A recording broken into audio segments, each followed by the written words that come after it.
உங்களை கொண்டுடுவேன் மிரட்டினா பயந்து வந்துருவோம்னு நினைச்சாரா? பாசனா என்னன்னு தெரிஞ்சாதானே. ஊர் உலகத்துல வேற எந்த அண்ணனும் தங்கச்சிகளை வளர்க்கலையா? இவர்தான் பெருசா வளர்த்துட்டாரா?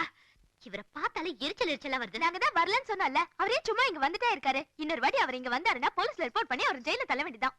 சபாஷ், ரொம்ப கரெக்டா பேசுனீங்கம்மா. நீங்க உங்க அண்ணன் நிறைய தப்பு பண்ணிருக்காரு.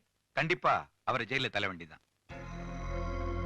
பசிக்குது அண்ணா நீங்க வாய் திறந்து கேட்கறதுக்கு முன்னாடி உங்க பசி எரிஞ்சு ஒரு தாய் ஸ்தானத்துல இருந்து உங்களுக்கு ஊட்டி விட்டு பாசத்தோட உங்களை வளர்த்த பாத்தீங்களா? அதான் அவர் செஞ்ச முதல் தப்பு. எங்களுக்கு இது வேணும்னு நீங்க கேட்கறதுக்கு முன்னாடியே தெரிஞ்சுக்கிட்டு அதை வாங்கிட்டு வந்து கொடுத்து ஒரு அப்பா ஸ்தானத்துல உங்களை வளர்த்தாரு பாத்தீங்களா? அதான் அவர் செஞ்ச இரண்டாவது தப்பு.